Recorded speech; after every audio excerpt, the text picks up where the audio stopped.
Sean todas las personas a una sesión más del programa INSABI Educación de la Coordinación de Formación y Capacitación del Personal de Salud del INSABI. Este programa contribuye a la actualización y conocimientos y desarrollo de competencias del personal de salud y a través de la educación continua y permanente repercute en el bienestar de la población. El día de hoy corresponde al Seminario Permanente de Salud Mental y el ponente es el doctor Luis Alberto Salinas Torres. Él es médico cirujano por la Universidad Nacional Autónoma de México, es especialista en psiquiatría, la realizó en el Hospital Psiquiátrico Fray Bernardino Álvarez, es profesor del Departamento de Psiquiatría y Salud Mental de la Facultad de Medicina de la UNAM y es especialista en psiquiatría infantil y adolescencia por el Hospital Psiquiátrico Infantil Dr. Juan N. Navarro. Muchas gracias por acompañarnos el día de hoy, doctor, y cuando guste iniciar. Hola, ¿qué tal? Muy buenas tardes. Espero que me pueda escuchar y me escuchen bien. Brenda, ¿ahí me escuchas bien? Sí, doctor. Se escucha bien. Ok, perfecto. Bueno, pues primero que nada, muchas gracias por mantener estos espacios y la idea es poder continuar en la difusión y en la comunicación para poder pues tener una mejor atención para los pacientes y para la población en general. La verdad es que es una idea muy, muy grande el que se pueda mantener y colaborar y que ustedes cuenten con ciertas herramientas o material para la atención en justo primero, segundo, tercer nivel de atención o desde donde toque, ¿no? La situación es que desafortunadamente en el caso muy particular de los trastornos de salud mental y en el caso muy particular de los trastornos del neurodesarrollo, desafortunadamente a nivel global no existen los recursos suficientes, o sea, psiquiatras, psiquiatras, psicólogos, enfermeras o enfermeros especialistas en salud mental que pudieran atender o brindar una atención para todos y cada uno de las personas que cuenten con un trastorno de salud mental. Y por ello es la invitación a que todos podamos participar y todos nos podamos incluir en el conocimiento y en la difusión de ciertas dificultades que pudiéramos tener o bien que pudiéramos contar con estas herramientas para el diagnóstico y la atención o el tamizaje para poder brindar una adecuada atención para todos y cada uno, ¿no? Todo esto lo digo porque en el tema muy particular del día de hoy es cierto que si bien existen algunos o muchos centros de atención para los niños o para las niñas, en muchas ocasiones puede resultar insuficiente, pero la idea es que si ustedes se encuentran en el primer nivel de atención, ustedes cuenten con cierta sensibilidad para saber que algunos niños requieren intervenciones y a dónde se pueden derivar y a dónde se pueden atender, ¿ok? Si ustedes durante el tiempo que se mantenga este espacio tuvieran cualquier duda, cualquiera, estaría increíble que la pudieran poner en el chat. Eso me va ayudando mucho para poder ir avanzando o ir organizándome para poder saber que no existen dudas y que cualquiera de esas dudas a veces abre mucho el panorama que podamos mantener este espacio de comunicación y mi idea es que no queden con ninguna de ellas, ¿vale? Primero que nada, pues por definición, el trastorno del espectro autista es uno de los trastornos del neurodesarrollo de los más comunes.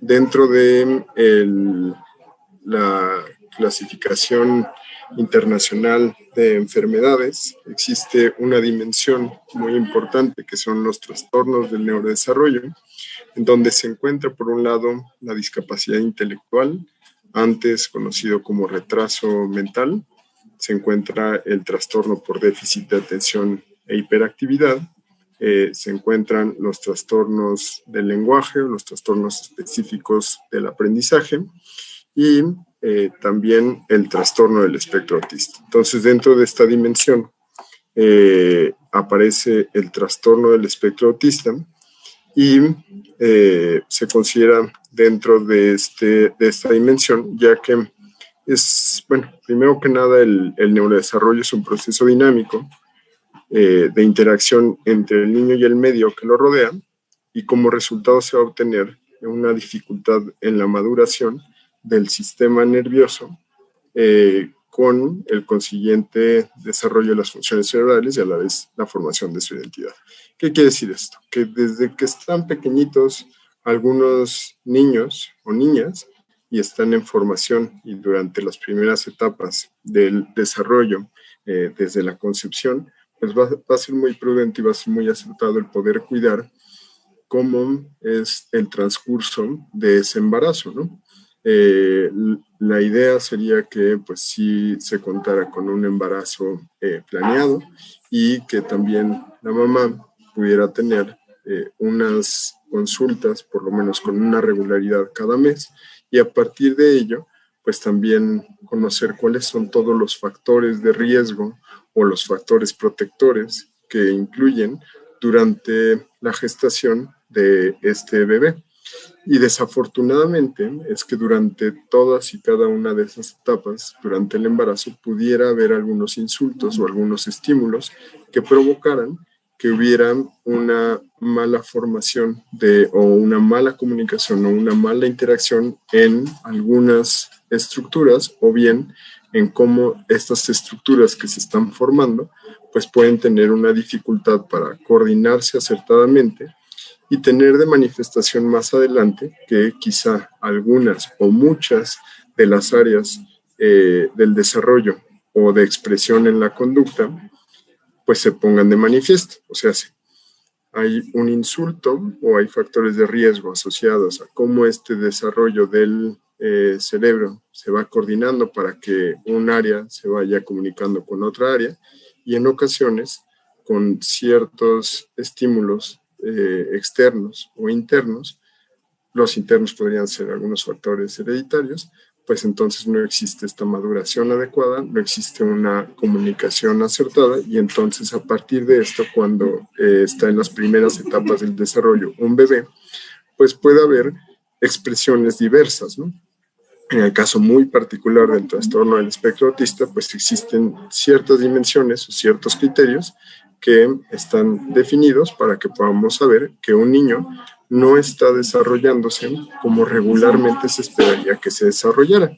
¿Esto qué quiere decir? O sea, que el bebé generalmente tiene que pasar por ciertas etapas del desarrollo en diferentes áreas, como es el lenguaje, como es el área social, como es el área emocional, como es el área motora, y que todo esto va a tener un papel muy importante en cómo se va a ir coordinando, y si en algunas de estas funciones no se cumplen, que durante ciertas etapas del desarrollo el niño esté creciendo y esté cumpliendo con esos hitos o esos momentos, entonces probablemente pues nos llamaría mucho la atención y botaría mucho y sería síntomas o signos de alerta como para saber que ese niño no está desarrollándose y no está cumpliendo con el desarrollo establecido. Entonces no va a ser solo importante el crecimiento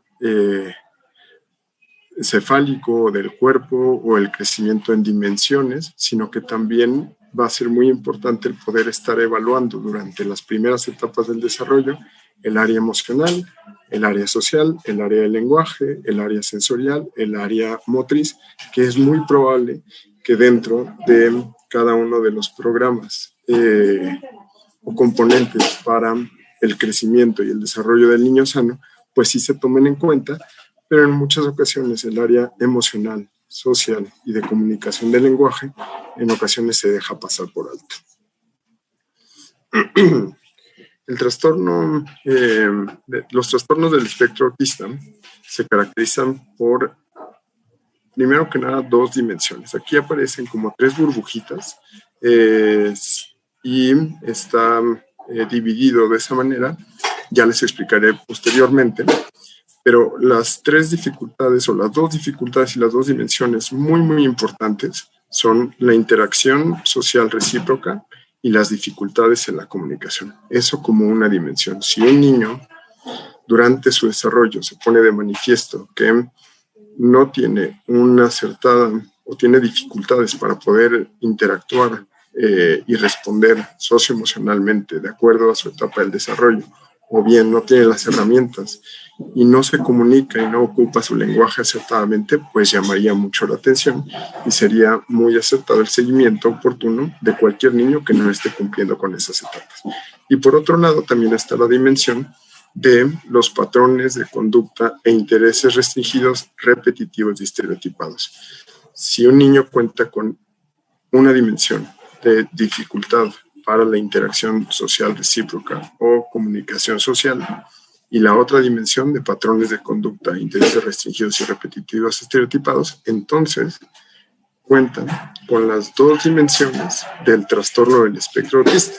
¿Ok? O sea, cabe aquí remarcar, o es muy importante y es muy significativo, y durante esta charla estaré haciendo énfasis, que siempre tendremos que considerar las etapas del desarrollo, tendríamos que considerar las diferentes áreas esperadas del desarrollo y conocer que si un niño tiene estos criterios o estas dos dimensiones, entonces sospecharíamos de un trastorno del espectro autista.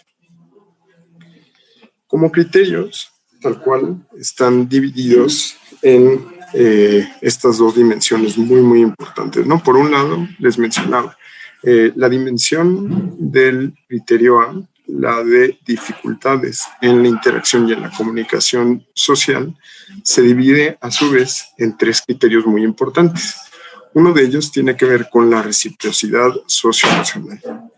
El siguiente tiene que ver con la comunicación social no verbal y además tiene que existir dificultades en las relaciones recíprocas. Es decir, para que uno pueda considerar que existe esta dimensión de dificultades marcadas en la interacción, en la comunicación social, un niño, una niña, un adolescente o incluso un adulto tendría que cumplir con tres criterios o los tres criterios de esta dimensión. Hay dificultades en su reciprocidad socioemocional, entonces probablemente un niño tiene dificultades en cómo interactuar, de qué forma hacerlo, cuáles son la forma en que tiene que a lo mejor acercarse con los adultos, con sus pares, con otras personas, y entonces a partir de eso, si a lo mejor un niño tiene dificultades en cómo responde de acuerdo a su contexto y no tiene tan en mente o tan en cuenta la interacción con sus pares o con los adultos o con las demás personas, pues llamaría mucho la atención y probablemente estemos dentro de este concepto de dificultad en la reciprocidad socioemocional. Llamaría mucho la atención que un niño no tuviera un consuelo adecuado de sus pares, llamaría mucho la atención que a lo mejor en ese contexto alguien llorara o alguien se pusiera triste y el niño no respondiera o que tuviera algunas dificultades, ¿no? Entonces, en ese sentido, esta dimensión no solo abarca las expresiones verbales o la comunicación verbal o el lenguaje verbal, sino también abarca la comunicación social no verbal. Es decir, de acuerdo al desarrollo y de acuerdo a las etapas del desarrollo del lenguaje, a la edad de 1 año, un niño ya debería de por lo menos decir de 50, 25 palabras, y que esas palabras sí estuvieran, o acercarse a esas palabras, y que esas palabras regularmente fueran diferentes. O sea, a lo mejor el niño no alcanza a decir mamá completamente, solo menciona ma o solo menciona ta, pero siempre se refiere a ma para decirle a su mamá, o siempre menciona a pa, o siempre, pero a un concepto en particular. Y de ahí pudiera ser que pues cada uno de los ejemplos que a ustedes se les ocurrieran, como probablemente teta para decir galleta o eche para decir leche, si un niño a esa edad lo está consiguiendo, pues tiene un desarrollo adecuado. A la edad de 2 años va a ser muy importante que un niño ya pueda tener frases cortas, es decir, que un niño ya pueda enlazar una acción junto con un sustantivo o con un predicado. O sea, es como decir, quiero leche, dame agua, vamos parque. Si a la edad de 2 años un niño todavía no tiene alcanzado este concepto de frases, entonces llamaría mucho la atención.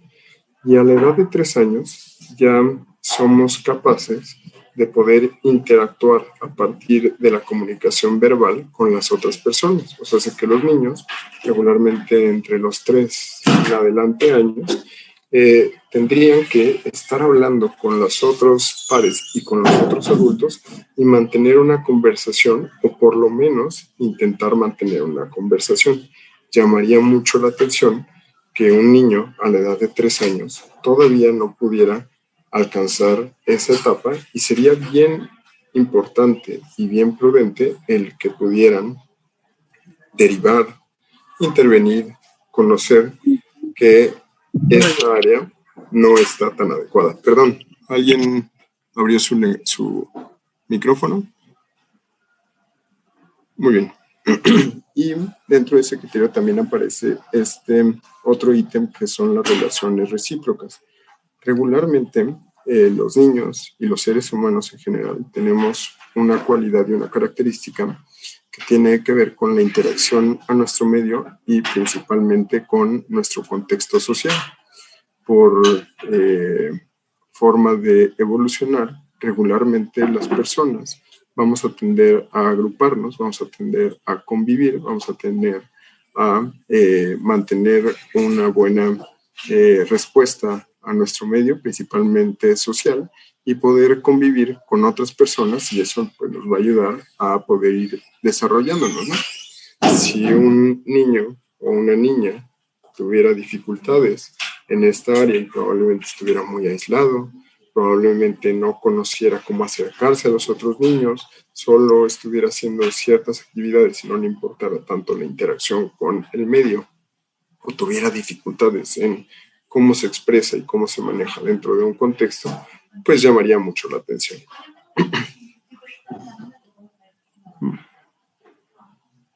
Ok. Bueno, permítanme tantito.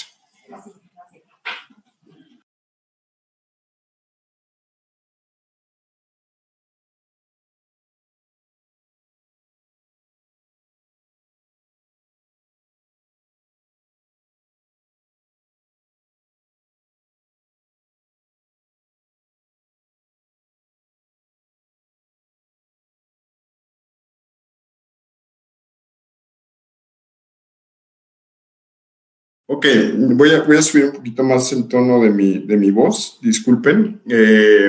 La idea es que ustedes no se queden con ninguna duda, y si tienen dudas, adelante.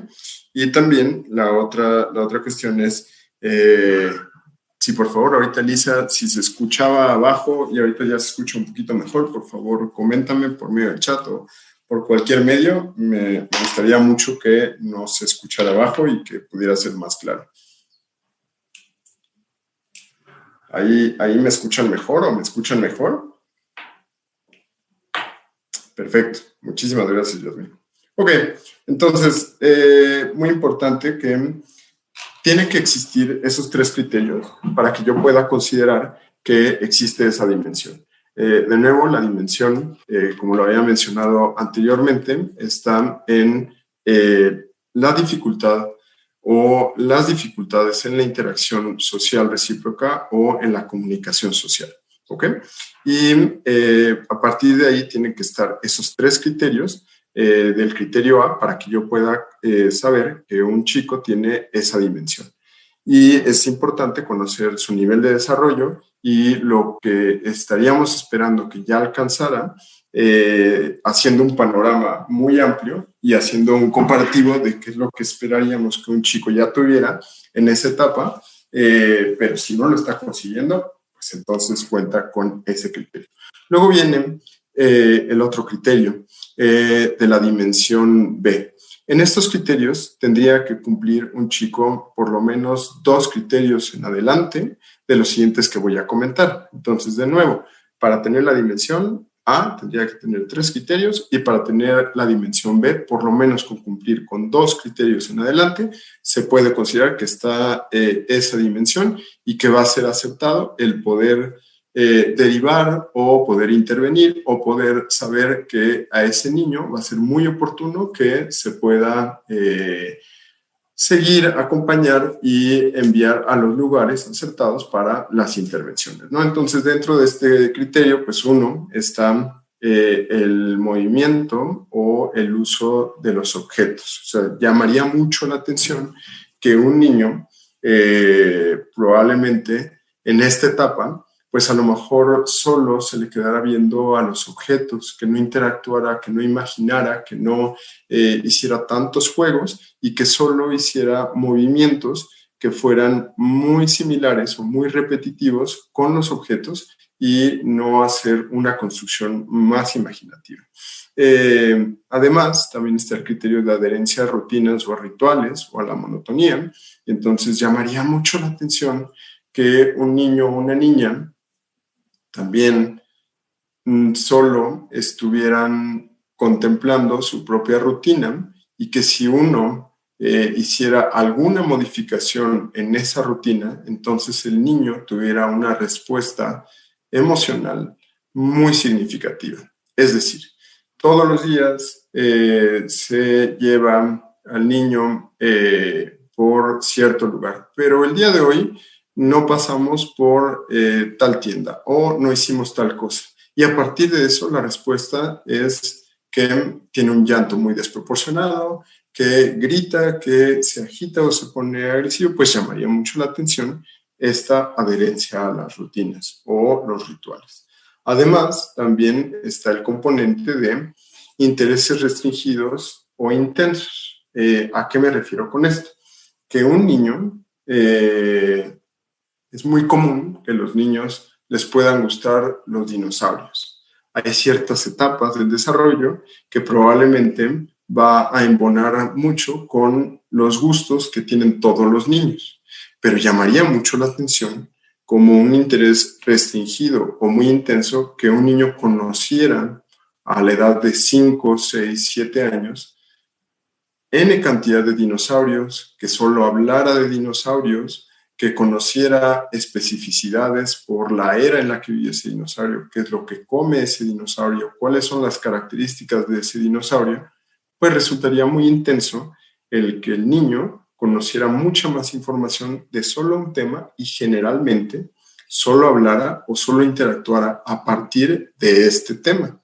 O bien, no solo con los gustos, sino también probablemente que repitieran, que se acercara, que le gustaran ciertos objetos y que constantemente estuviera buscándolos y que fuera muy restrictivo. Entonces, un poco este criterio se refiere a lo intenso, a no tener un interés con el poder comunicarme o interactuar con otras personas, pero que el niño solo se enfocara en un criterio, en un interés, y eso fuera muy selectivo y casi siempre fuera a partir de ese interés, o bien intereses inusuales, como por ejemplo, a lo mejor todos los niños en cierta etapa podrían compartir el gusto por ciertos transportes como los aviones, a lo mejor todos los niños podrían compartir el cierto gusto por los superhéroes o por los dinosaurios, pero llamaría significativamente la atención que un niño solo se dirigiera a explorar y escarbar y está todo el ambiente social y solo va a buscar a lo mejor insectos o solo va a buscar algunas piedritas y que constantemente busca las piedritas y a dónde va, entonces tiene su colección de piedritas, va por las piedritas, tiene un agrado por ciertos intereses muy selectivos, muy restringidos, pues llamaría mucho la atención. Y también el otro criterio tiene que ver con los intereses sensoriales inusuales o las reacciones. Un poco tiene que ver con la hiper o con la hiposensibilidad. Desafortunadamente, como les he comentado anteriormente, dentro de estas áreas o dimensiones del desarrollo que tenemos que cumplir todos los seres humanos y que se van a poner de manifiesto en cómo los vamos consiguiendo durante las diferentes etapas o durante los primeros años, a lo mejor algún niño tiene una dificultad en cómo percibe con cada uno de sus sentidos los diferentes estímulos, que quiere decir que probablemente un niño cada vez que prenden la licuadora, la lavadora, algún electrodoméstico, o bien que de repente prenden o apagan la luz, o que le ponen cierta ropa, o que come ciertas cosas, pues entonces tiene una respuesta y generalmente es con el mismo estímulo. O sea, se prende mamá prende la licuadora, papá prende la licuadora, y cada vez que prende la licuadora, el niño se lleva sus manitas hacia los oídos o las orejas como para no percibir ese estímulo, o bien cada vez que alguien prende la lavadora o hay una podadora prendida o pasa una motocicleta, entonces el niño empieza a llorar mucho o empieza a tener reacciones pues que son muy intensas para el estímulo, y casi siempre es por el mismo estímulo. A veces es todo un reto el poder identificar cuáles son los estímulos que llegan a provocar estas reacciones en cada uno de los niños. Aparecieron, ok. Bien, tomando en cuenta el ejemplo de Ale, pues entonces sí sería muy, muy importante el cómo a lo mejor, pues podría ser que muchos niños en ocasiones llegan a tener onomatopeyas o se comunican de cierta manera, pero regularmente esos sonidos tienen un propósito de interactuar con otras personas o de manifestar ciertas cosas con otras personas, pero si no es así, pues llamaría mucho la atención que no tuviera un fin comunicativo o una expresión con las otras personas. De nuevo, si un chico contara con alguno de estos criterios, o sea, que un niño o una niña tuviera dificultades en la integración sensorial, recordando que los 5 sentidos son muy importantes: la vista, el gusto, el olfato, el tacto, la visión, pues entonces si hay algunas dificultades porque tolera mucho, incluyendo también el dolor, o no tolera algunos estímulos, pues entonces va a llamar mucho la atención. Pero un poco referirles, o sea, si un niño o los niños tuvieran ese criterio en particular, no integrarían tener un trastorno del espectro autista hasta contar con los 3 criterios de la dimensión A o 2 o más criterios de la dimensión B, y que desafortunadamente esos criterios hicieran que su desarrollo se pusiera un poco en cuestión o no consiguiera ciertas etapas. Entonces ahí pues llamaría mucho la atención. No sé si con haber compartido o explorado o alargado estos conceptos tengan hasta ahí alguna duda. Estaría bastante bien que me la pudieran compartir para que yo pudiera responderle, y que probablemente sea una duda compartida con otras personas.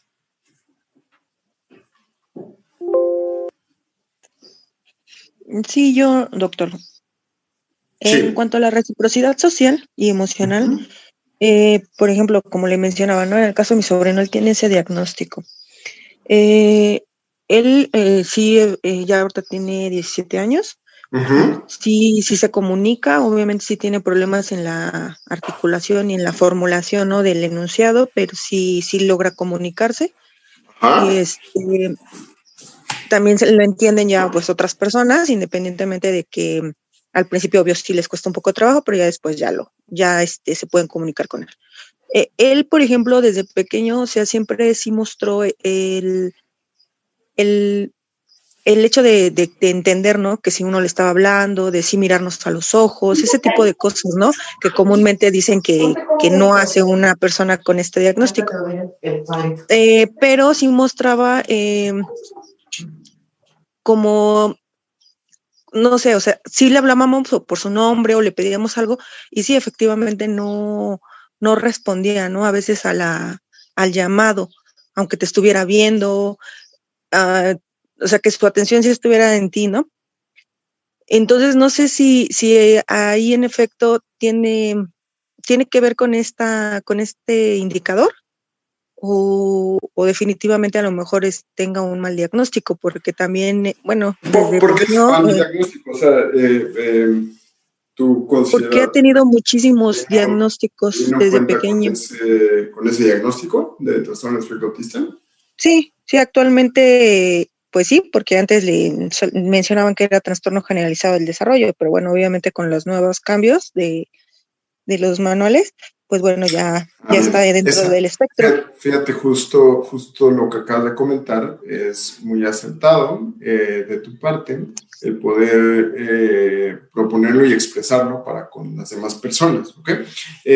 Lo que acabas de decir es un poco también con los conceptos y cómo han ido cambiando. Sí es parte de la charla, lo voy a mencionar solo rápidamente, pero sí se han cambiado de acuerdo al DSM-5, que es el manual estadístico y de los diagnósticos que propone la Asociación Psiquiátrica Americana, que es un poco tener el diccionario de los criterios de algunos trastornos de salud mental. A partir del DSM-5 se integró de esa manera, como esta dimensión de dificultades en la interacción social y en la comunicación social, y el otro criterio de intereses o conductas repetitivas. ¿Okay? Anteriormente, como lo acabas de decir, pudiera ser que dentro de la clasificación existieran, y la clasificación internacional de las enfermedades, existiera este diagnóstico de trastorno generalizado del desarrollo. El trastorno generalizado del desarrollo no es más que decir, o es un poco similar a decir, existen muchas áreas del desarrollo o existen 3 más áreas del desarrollo que no se están cumpliendo, hay una repercusión en el funcionamiento de un niño, pero que existe la dimensión de la dificultad en la interacción socioemocional y los intereses restringidos o las conductas repetitivas. Y al día de hoy se ha englobado como un trastorno del espectro autista, o sea, dentro de estos trastornos generalizados del desarrollo, se incluyen ahora dentro del trastorno del espectro autista. Se ha ampliado, se ha hecho y se menciona como espectro. ¿Y por qué se menciona como espectro? Porque dentro de cada una de las dificultades y cada uno de esos criterios, si bien es cierto que los niños, para contar con ese diagnóstico, tuvieran que cumplir con, de nuevo, los 3 criterios de esa dimensión o 2 más de la otra dimensión del criterio B, a partir de ahí hay unos niños que pueden tener más o menos dificultades por cada uno de los criterios y que nunca vamos a encontrarnos a un niño que sea igual a otro, pero que probablemente sí cumpla con estos criterios, criterio A y criterio B. ¿Okay?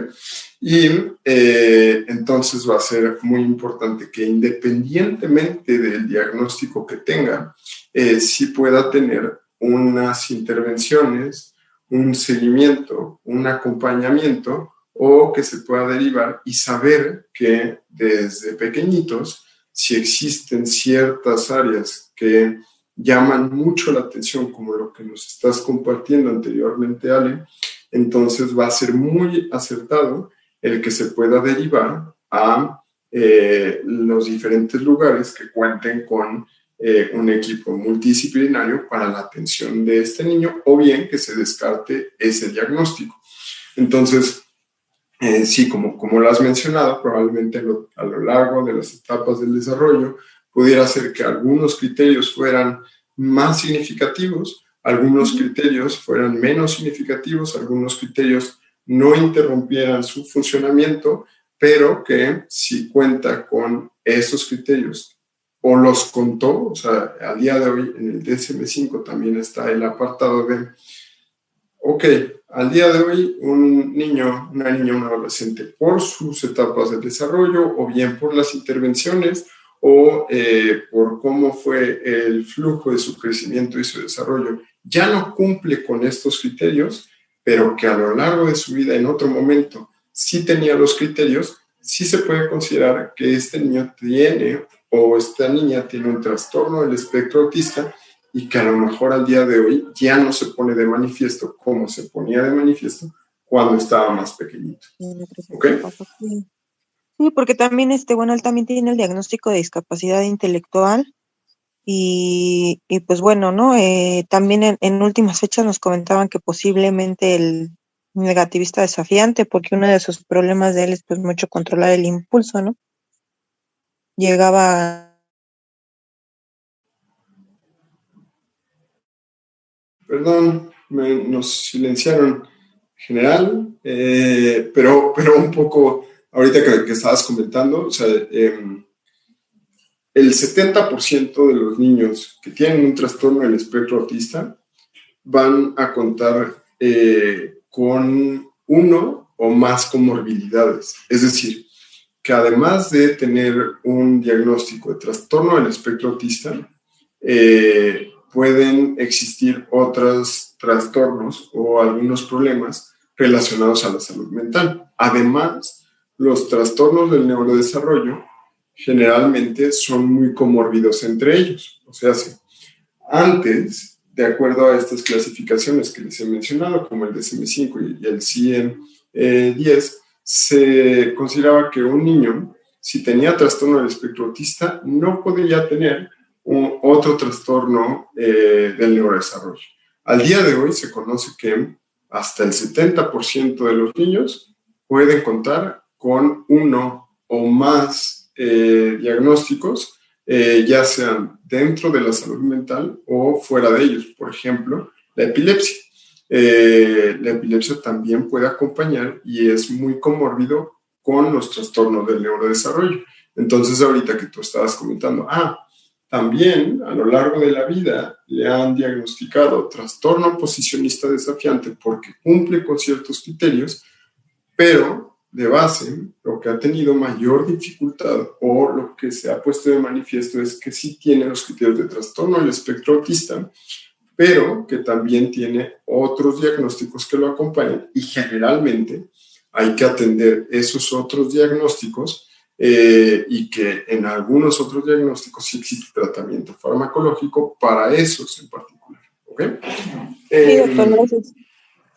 Entonces, un poco regresando, y gracias Ale por haber levantado la mano y expresar tu duda, un poco para ir regresando a esta siguiente parte, que para mí es sumamente importante que ustedes conozcan, es estas señales de alerta en los trastornos del espectro autista y en los retrasos del desarrollo. De nuevo, si existen 3 o más áreas que no se estén alcanzando dentro de las etapas del desarrollo, se puede considerar como un retraso del desarrollo. Y si además el funcionamiento o lo esperado, que conviva con otras personas, con su familia, que se vaya desarrollando y para esa etapa a lo mejor ya alcanzó el control de esfínteres, ya interactúa con otras personas, se viste solo y tal, o no lo está haciendo, pero si tiene 3 o más áreas, lenguaje, comunicación, socioemocional, motriz, entonces, pues podremos considerarlo como estos retrasos del desarrollo. Ale nos compartió también el ejemplo de su sobrino que tenía una discapacidad o que tiene una discapacidad intelectual, que también es uno de sus diagnósticos comórbidos, ¿no? Entonces, un poco poner de manifiesto, o si es muy prudente, que pues llamaría mucho la atención, son señales de alerta que un niño desde pequeñito se note que entre 1 o 2 años no señale con el dedo índice. que no juegue con una variedad de juguetes, que solo juegue con un juguete y constantemente busque ese juguete y juegue de la misma manera y solo lo alinee o solo construya bloques, o que solo le gusten los ventiladores o ciertos juguetes en particular y no sea una construcción más imaginativa, fantasiosa, pues llamaría mucho la atención. Que a lo mejor no responda a los datos clave del contexto. Un dato clave del contexto y algo que llama mucho la atención y que Ale afortunadamente nos lo ha compartido también tiene que ver con, oye, le estamos hablando, mi nombre es Luis, por ejemplo, y le estamos hablando a Luis y Luis no contesta, ¿no?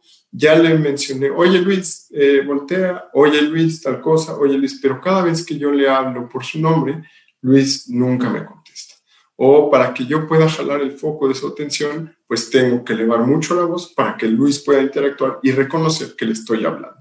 Entonces, en muchas ocasiones a los papás y a los responsables de personal de salud nos tendría que llamar mucho la atención que un niño no respondiera inmediatamente cuando escucha su nombre.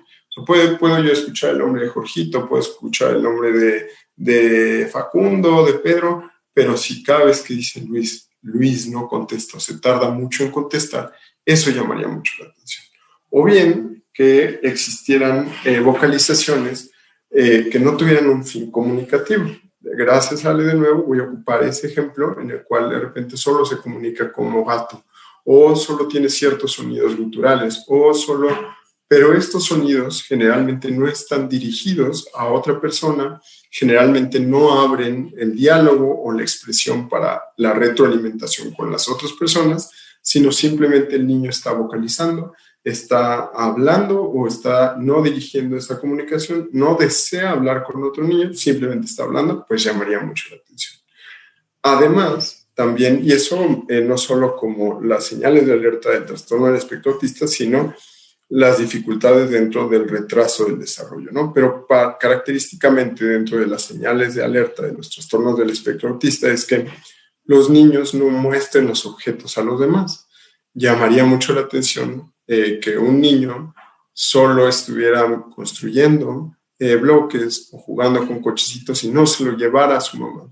O cada vez que cambian la televisión, a lo mejor no va y comparte ese interés con otras personas. Simplemente él se queda viendo, él solo se enfoca en eso, o está con todos los demás niños y no quiere mostrarle a los demás, o se opone incluso, pues entonces llama mucho la atención. También, muy importante, pues esta coordinación en la comunicación no verbal. O sea, desde que estamos pequeñitos, una de las funciones que se va a poner de manifiesto y que se va a expresar es la atención conjunta. Primero, los niños regularmente van a poder mirar los objetos, pero luego los niños van a ir identificando a 3 meses en adelante, pues a los seres más cercanos o a los rostros familiares, y generalmente van a buscar esa mirada o van a centrar su atención en el rostro de la otra persona. Y luego, entre 6 y 8 meses, también van a voltear a ver a la otra persona y van a intentar comunicarse y van a intentar jalar la atención, pero que sí haya un contacto visual. Y a partir de ahí, al año, pues generalmente los niños van a reconocer que tienen que pueden jalar la atención de la otra persona, pero llamaría mucho la atención que un niño no coordinara el contacto visual, no buscara la mirada social y que fuera muy deficiente, se le dificultara mucho o que nunca lo alcanzara. Para, por último, tener este concepto de atención compartida o atención conjunta, en las cuales, si yo estuviera enfrente de un niño o a partir del año y medio, es muy probable que si yo dirijo la mirada y jalo la mirada hacia otro lugar o le señalo hacia lo que quiero que esta otra persona o personita en formación también dirija su mirada, si el niño no lo hace adecuadamente, como jalar la mirada hacia lo que yo estoy señalando o hacia donde yo dirigí la mirada para de nuevo enlazar la mirada hacia la siguiente persona pues llama mucho la atención, porque esa función en particular de atención compartida promueve mucho el desarrollo de nuestra expresión socioemocional y en coordinar la comunicación con otras personas e inclusive una construcción de un concepto que se llama teoría de la mente, que tiene que ver con el poder pensar uno como individuo en qué está pensando o qué está pasando con la otra persona y tener un poco la percepción a partir de mi autopercepción muy integrada, qué es lo que está anticipando, sintiendo, conociendo la otra persona y a partir de ahí que yo tenga una respuesta. Y desafortunadamente, en el caso muy particular de los trastornos del espectro autista, en ocasiones no se puede coordinar todas estas funciones que les he señalado como las diferentes etapas del desarrollo y que el niño no tenga mirada social, no tenga este señalamiento con el dedo índice de los intereses que le gustarían, pero también en estos 3 tiempos, como señalar, primero enfocar la mirada a la otra persona, señalar el objeto que quiere, jalar la mirada hacia el objeto y volver a regresar la mirada. Si no tuviera eso a la edad de 2 años en adelante, pues llamaría mucho la atención. No compartir intereses o placeres, contar con movimientos repetitivos del cuerpo o de los objetos, o sea, que constantemente un niño agarrara un cochecito y solo dirigiera en estar moviendo las ruedas, pero que no construyera un mayor juego a partir de ese cochecito, pero que siempre estuviera haciendo el mismo movimiento, o bien que un niño en ocasiones tenga movimientos repetitivos o posturas extrañas del cuerpo, muy comunes, el balanceo, por ejemplo, de todo el cuerpo, o muy comunes el aleteo o los movimientos de los brazos, o que se dé de vueltas en un aula o en el mismo eje cada vez que existe un periodo en donde está pasando por mucha ansiedad o se emociona mucho o se enoja mucho. Juanito se da de vueltas o Luisito mueve sus manitas. Pues si eso es repetitivo y es constante, pues llamaría mucho la atención. Además, también esta parte que menciona como prosodia extraña, en el cual a lo largo de esta charla es probable que yo haya elevado, bajado, modulado mi lenguaje, además de lo que me han comentado de, bueno, no se escuchaba muy bien. Pues me voy a cambiar de lugar y durante esta charla me gustaría de repente hacer un énfasis en tal cosa. Durante esta charla me gustaría bajar un poco la voz para que no se escuchara de tal manera.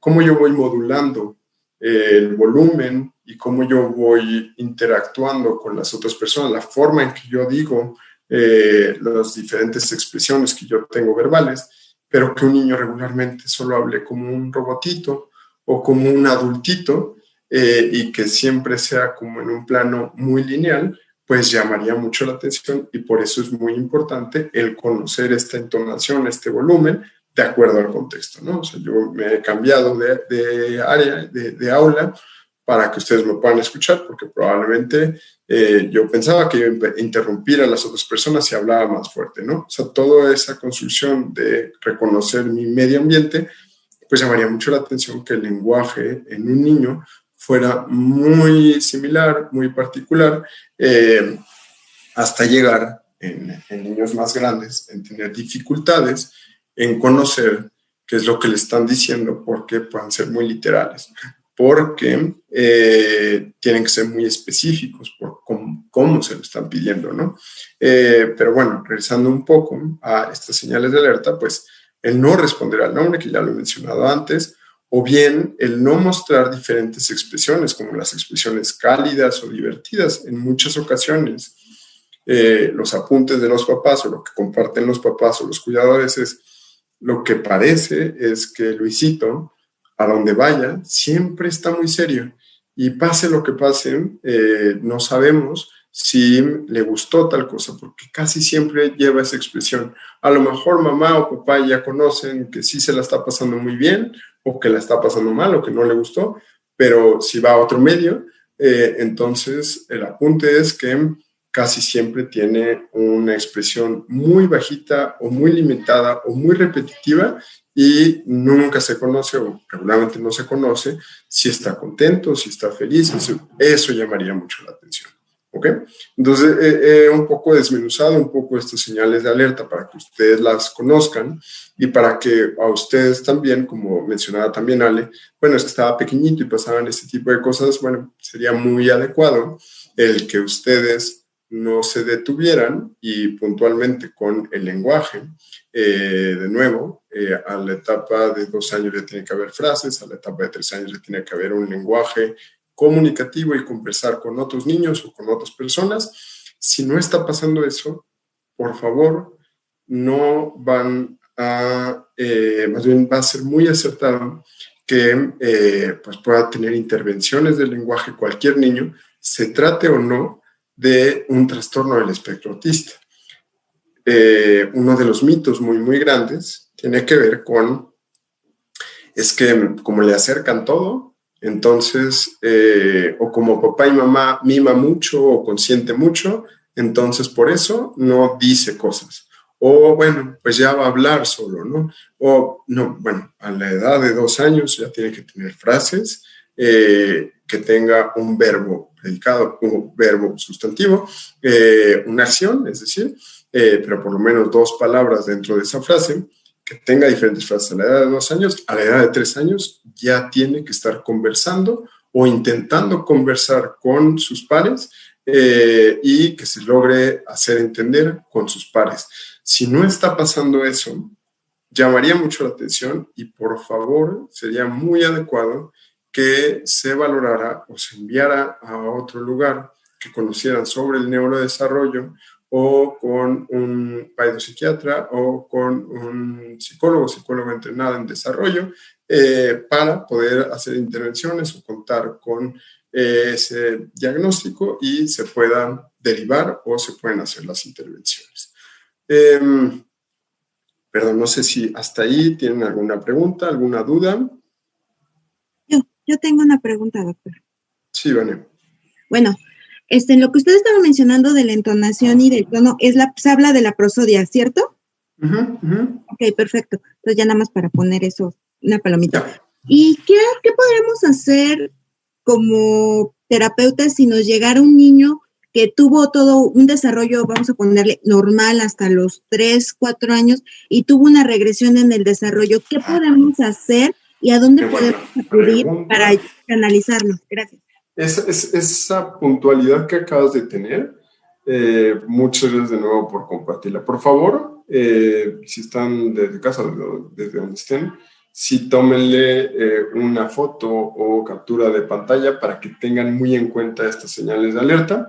Y también les he puesto aquí abajo algo que voy a compartirles posteriormente, pero que para mí es muy importante que ustedes cuenten con una herramienta de detección de todos estos signos desde las primeras etapas del desarrollo para los niños, que es el MChat, que es una prueba de tamizaje, pero que no se deje pasar que ningún niño que cuente con criterios de dificultades en alcanzar las etapas del desarrollo o criterios de trastorno del espectro autista, si ustedes notaran estas señales de alerta o con el ocupar el MChat, ya pudieran tener un tamizaje que hay un niño que está contando con estas dificultades en su desarrollo, lo puedan derivar ya sea a su centro de salud, y a partir del centro de salud, si no cuenta con los especialistas, pues está la clínica, el CISAMEN, dentro del CONSAM existe este CISAME que está en San Jerónimo, que tiene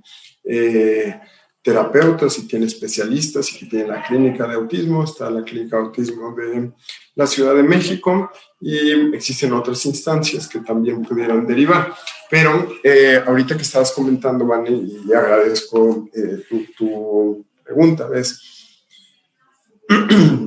todos los niños que tengan cierto desarrollo y que vayan alcanzando ciertas etapas, jamás se puede dejar pasar que un niño de repente se estanque o tenga una regresión, ¿ok?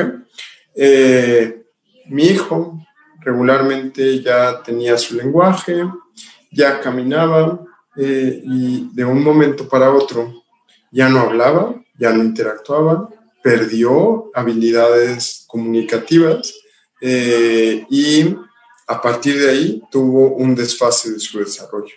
Eso que estoy comentando, tampoco me encantaría que se dejara pasar de lado. O sea, sí. Uno, y muy puntual, es 2 y 3 años el área del lenguaje, pero también el que un niño, una niña, tuviera una regresión o un retroceso en su desarrollo, siempre va a ser muy adecuado que se pueda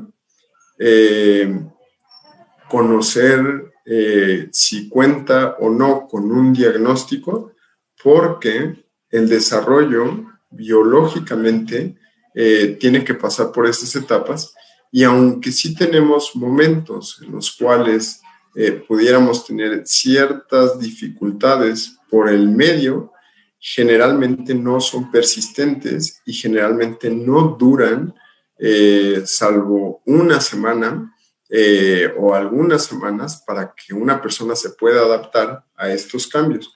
Pero si esto incluye en que un niño de repente perdió el control de esfínteres, si ya lo había conseguido, si un niño ya no está caminando cuando ya lo estaba haciendo, si un niño ya no tiene más frases y antes sí las tenía y ahora ya no dice palabras cuando antes sí lo hacía, sea la etapa que compartía Vane de a partir de los 3 años, 4 años, 5 años, la etapa que sea, pero regularmente los retrocesos son entre el año y medio, 2 años, y además ese síntoma o ese signo tan puntual sí marcan, desafortunadamente, un pronóstico más difícil que con respecto a otros signos o a otros síntomas. O sea, si un chico tuvo un retraso o un retroceso en su desarrollo, esto sí es un síntoma y signo de alerta muy significativo y jamás se tiene que pasar por alto y se tiene que evaluar muy bien al niño para saber qué es lo que está pasando y que lo pueda sobrellevar o hacer intervenciones a tiempo. Muchas gracias, doctor. Aquí Jesús Alberto Arano Rodríguez nos escribió que tiene una pregunta. No sé si gusta activar su micrófono también. Por lo mientras, le leeré otra pregunta de Araceli Castro. ¿Puede repetir, por favor, el material para medir el desarrollo? Sí, o sea, bueno, un poco en teoría, en diferentes clínicas y puntualmente en las clínicas del IMSS Bienestar, ahora sé que se aplica la escala EDI, la evaluación del desarrollo, y que eso nos ayuda a conocer cómo va el desarrollo del niño y que idealmente no tiene que haber dificultades en este desarrollo. Pero característicamente para el tamizaje, o sea, hacer una prueba que nos ayude un poco a filtrar y saber que un niño tiene síntomas o signos de alerta o de alarma para contar con criterios de trastorno del espectro autista, es el MChat, que es la liga que les he puesto abajo, que es el MChat Screen. Este tamizaje, voy a ir un poquito, me voy a adelantar de nuevo, ahí está puesto, pero como particularmente lo que me interesa mucho es que ustedes conozcan muy bien estos criterios y no lo dejen pasar, me voy a saltar a esta herramienta que es el MChat, ¿ok? De cualquier manera, yo me puedo regresar y de acuerdo a las preguntas que ustedes tengan, pues igual nos podemos tomar ese tiempo, ¿no? Pero el MChat o la entrevista de seguimiento, o sea, de lo que va, es que papá o mamá lleguen o cuando va a su clínica o en cualquier oportunidad ver si un niño tiene algunas características muy relacionadas al trastorno del espectro autista, ¿no? Y va a ser importante en que si un niño tiene 2 o más criterios, de los que voy a comentar o de los que están puntuados en esta escala o en esta herramienta, pues entonces va a ser importante que se derive o se envíe a las diferentes clínicas que pudieran contar o simplemente para que puedan tener su diagnóstico y descartarlo o saber qué es lo que está pasando, ¿no? Esta escala, el MCHAT, viene pues señalado cuáles son las preguntas que tendríamos que hacer para los niños a partir de los 16 meses en adelante, ¿no? Idealmente, pues desde el año y medio hasta los 3 años, que todos pudiéramos contar con esta escala de la evaluación de un niño o de una niña y preguntarle al papá, por ejemplo, o a la mamá, si usted señala algo al otro lado de la habitación, su hijo lo mira. Por ejemplo, si usted señala un juguete, un peluche, un animal, su hijo lo mira, pues entonces si sí pasa, y que sería lo ideal o lo adecuado que un niño sí lo hiciera, pues entonces que yo puntuara pasa. O cada uno de estos criterios que yo los fuera preguntando a el papá o la mamá de estos niños que pudieran tener alguna sospecha de ese diagnóstico, de alguna dificultad en su desarrollo, y entonces conocer qué pasa la mayor parte del tiempo. Es frecuente que le esté pasando, o bien esperar también el tiempo a que papá o mamá o el cuidador me pudieran compartir ejemplos y que a mí me quedara la seguridad que si la persona pues está notando que su hijo tiene estas dificultades y que le está pasando frecuentemente. Y si no le pasa frecuentemente, pues no se tendría que considerar, pero también esta escala, pues hay algunos ítems o algunas preguntas que tienen un puntaje inverso. O sea, hace que la 3, por ejemplo, su hijo o hija juegan juegos de fantasía, pues idealmente tendría que pasar, tendría que puntuarse, ¿no? Llamaría mucho la atención que un niño no interpretara una escena que vio anteriormente, que no fuera un superhéroe, que no quisiera N cantidad de ejemplos, pero que un niño no tuviera esa capacidad o esa forma de explorar el juego de fantasía o de imaginación, pues si no está pasando, pues llamaría mucho la atención. Entonces, en este caso, que puntúen a la inversa como no pasan, pues entonces es un criterio significativo, ¿no? Entonces, la escala está dividida en solo ese ítem, el 5 y también el 12, o sea, hace casi todos tendría que estarle pasando frecuentemente a un niño y si no le está pasando, pues ese sería el desarrollo normal, pero en el caso muy particular de la pregunta 3, 5 y 12, sí, idealmente tendría que no pasarle, pues entonces pues, se puntuaría de esta manera, ¿no? Perdón. Hay otras preguntas. Sí, Imelda Mendoza nos dice, mi hijo adolescente fue diagnosticado de manera tardía. Me refiere el psiquiatra que se encuentra en el espectro de alto funcionamiento antes conocido como Asperger. Mi pregunta es, ¿a qué unidad puedo acudir con él para su seguimiento? Ok. Voy a ocupar esa pregunta y gracias, Brenda, como para igual, de acuerdo a las diapositivas y le repito, o sea, dependiendo de la zona, sí lo ha mencionado, igual, Ale, que desafortunadamente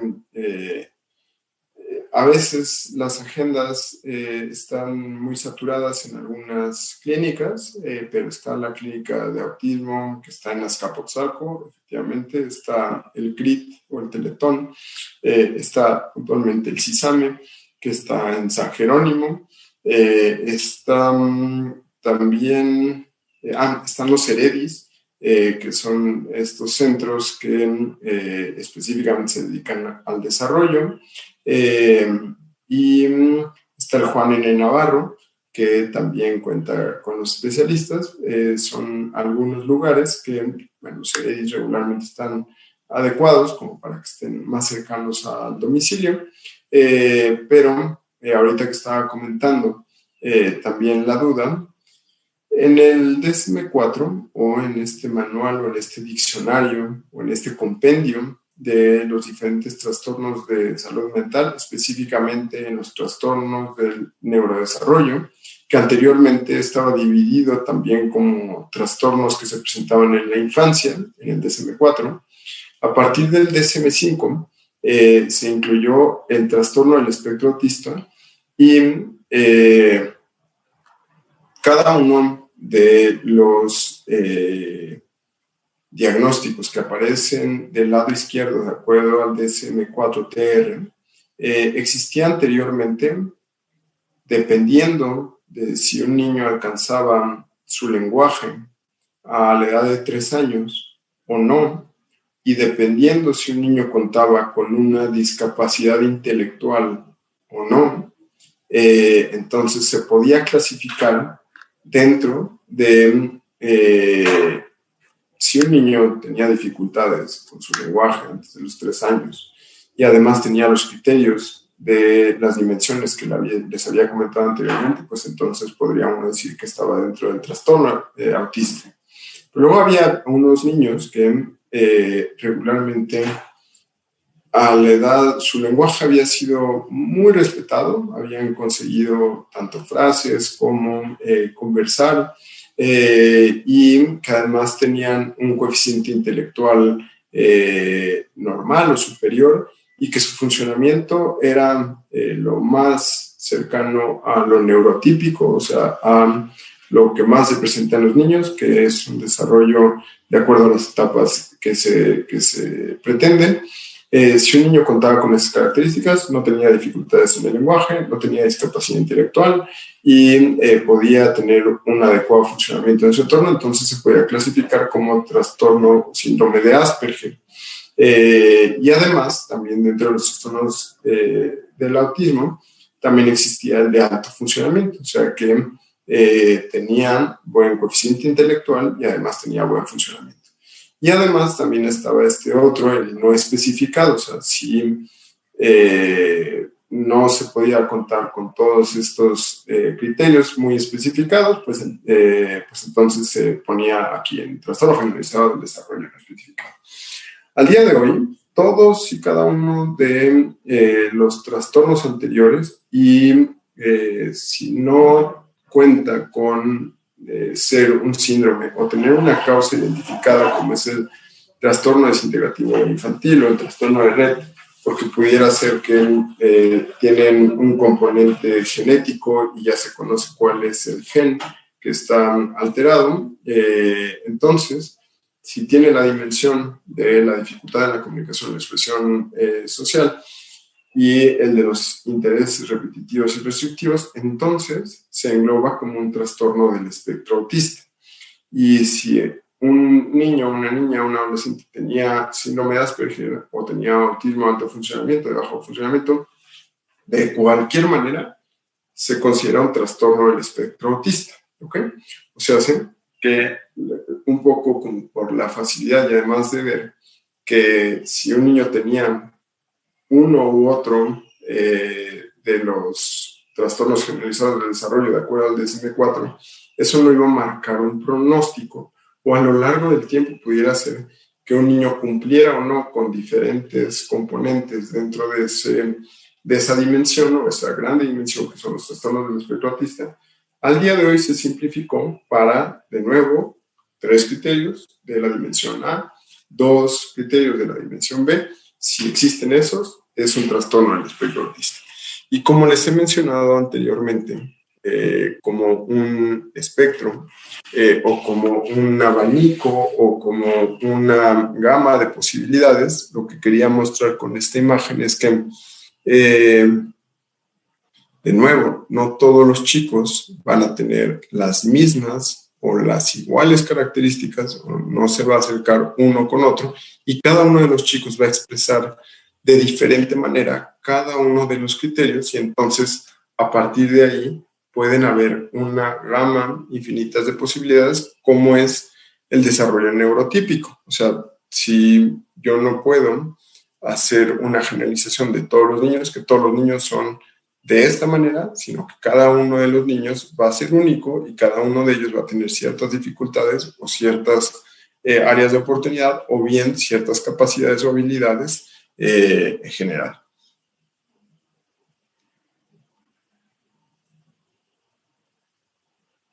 Perdón, es que estaba leyendo ahorita las preguntas. Vaya, ok. Muy bien. Entonces, recapitulando, está la definición, están los criterios. Siempre va a ser muy acertado que ustedes cuenten con ese MChat. También en México existe el Véanme, que es un tamizaje que están... que pueden ustedes ocupar y que también las preguntas son muy sencillas y es muy similar a cómo se realiza el MChat. Si ustedes desean enviar un correo y quieren que se comparta, también está buenísimo para que ustedes la tengan y que ustedes conozcan que si un niño tiene algunas dificultades, pues entonces se pueda derivar por lo menos a su centro de salud y que pues de ahí pues se conozcan a dónde también se puede enviar. ¿Ok?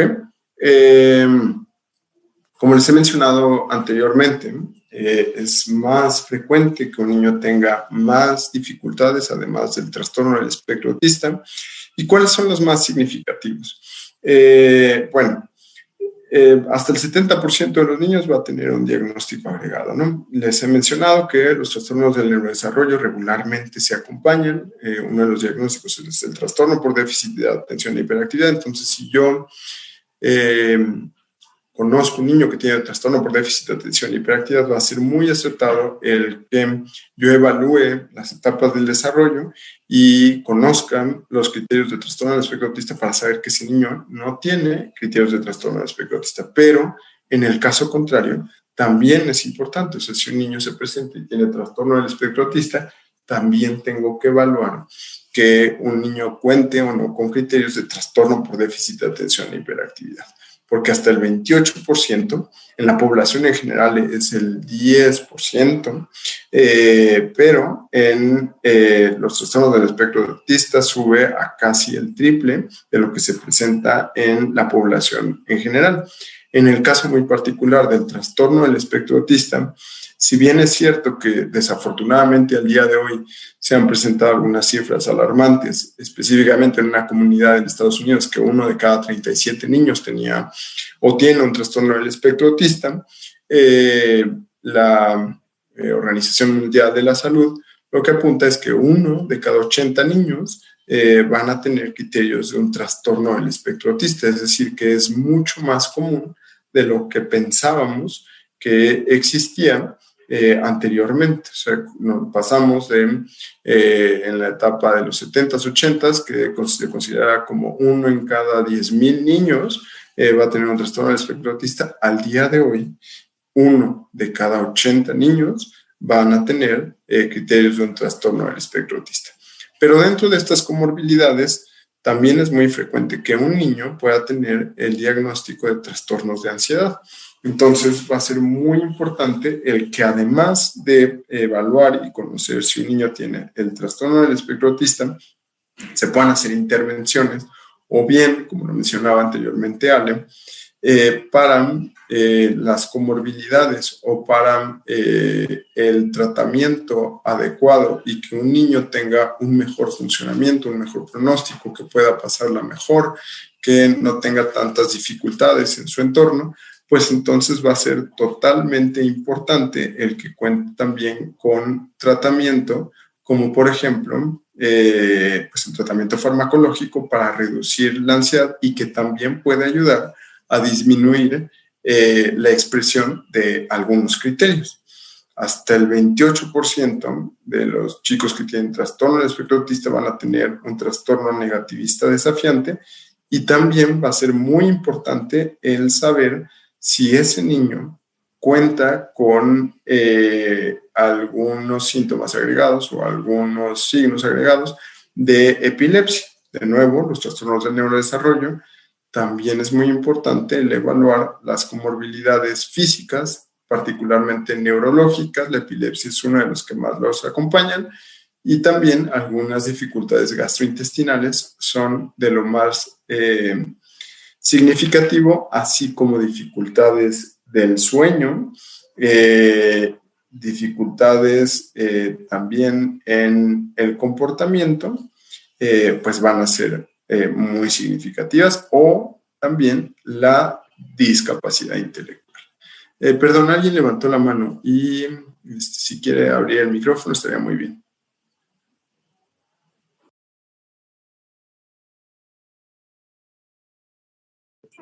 Doctor, Janet Torres alzó la mano, y la usuaria Imelda Mendoza nos pregunta, ¿en Morelos existe atención especializada?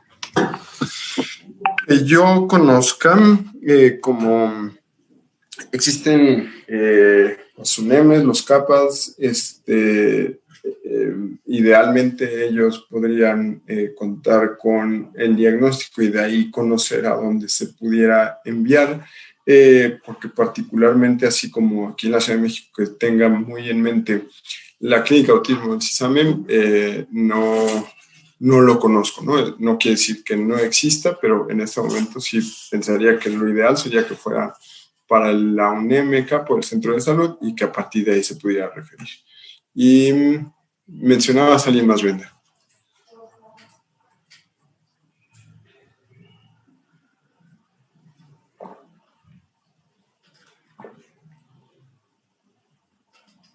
De Imelda, creo que habías mencionado, ¿no?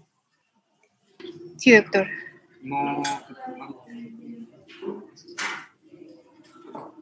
Y Imelda, si puedes abrirte el micrófono y compartirnos tu duda.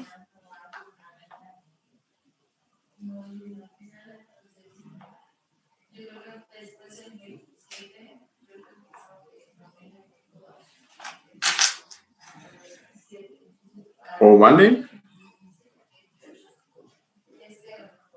Sí, yo de nuevo. Bueno, ya hablando de las comorbilidades, tenemos entendido que el X frágil solamente se ha presentado en hombres y sobre todo en mujeres no es muy marcado. Cuando presentamos el trastorno del espectro autista, ya hablando en mujeres tampoco es muy visto, pero curiosamente las comorbilidades son mayores en mujeres, ¿verdad? ¿Qué podemos hacer para que haya una mejor evaluación hacia las niñas y evitemos que haya tanta comorbilidad en el autismo, y que sea el autismo que sea de primer orden, que sea lo que nos enfoquemos más para evitar que las niñas con autismo creen comorbilidades mucho más altas? ¿Sí me di a entender o ya me fui? No, sí te diste a entender, pero solo voy a puntualizar un poquitito con lo que acabas de comentar, ¿ok? Dentro de el síndrome de Rett en particular, generalmente solo se da en las niñas, ¿ok? Y el síndrome de Rett generalmente comparten las dificultades en el habla y en la comunicación social y algunas conductas o comportamientos repetitivos, ¿ok? Eso es muy en particular con este síndrome, ¿ok? Pero global, los trastornos del neurodesarrollo son más prevalentes en el género masculino, o sea, es más frecuente que se diagnostique trastorno por déficit de atención e hiperactividad en los niños y los varones. Es más frecuente que se presente. Es más frecuente que se presente la discapacidad intelectual, los trastornos del espectro autista en los niños que en las niñas. Ahora bien, voy a enlazar un poquito y por eso hacía como esa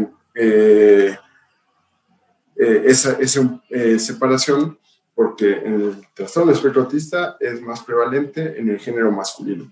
Los trastornos del neurodesarrollo es más prevalente en el género masculino. Particularmente el síndrome de Rett pues, se presenta en las niñas, ¿okay?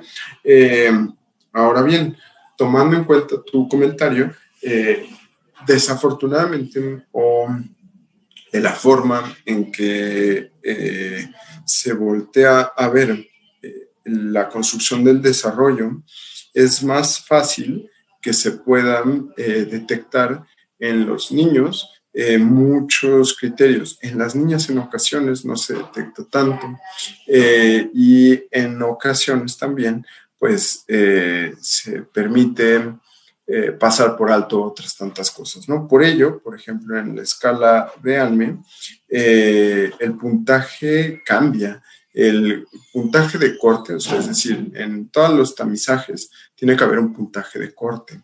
Si se cuentan con criterios y tantos criterios y se rebasaron esos criterios, si yo tengo tantos criterios cubiertos, por ejemplo, en el caso del MCHATS tengo 2 o más, pero significativamente si tengo de 8 a 12 puntajes que son positivos, pues entonces es muy seguro que el diagnóstico apunte a trastorno del espectro autista y se tiene que enviar con psiquiatra, con neuropediatra, con algún profesional que conozca sobre el neurodesarrollo, ¿ok?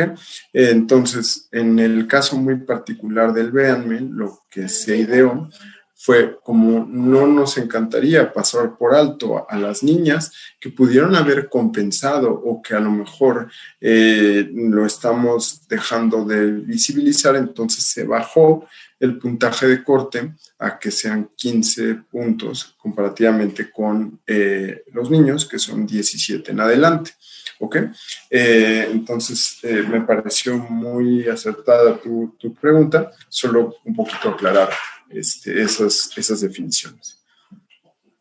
Y no sé, ¿tenías alguna otra duda, Vani? No, por el momento no. Ok. Bueno, como factores de riesgo de las dificultades en el neurodesarrollo, particularmente en el trastorno del espectro autista, pues uno de los factores asociados va a ser la herencia, la genética, ¿no?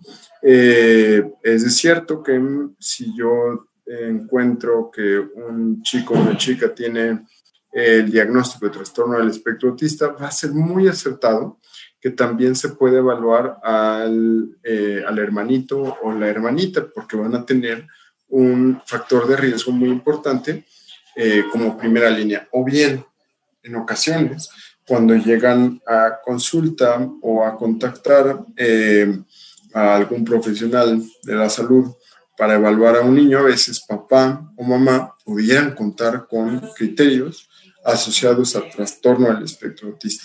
Pero también existen otros reportes que tienen que ver con que en la familia es muy probable que exista una carga de algunos trastornos de salud mental. Entonces, lo que quiero decir con todo esto es que la herencia y la genética van a tener un papel muy importante, pero factores de riesgo muy significativos es también que papá o mamá tengan etapas o que pertenezcan a grupos etarios como abajo de los 18 años o particularmente arriba de los 36 en adelante años, particularmente en los hombres está asociado muy en 41 años en adelante.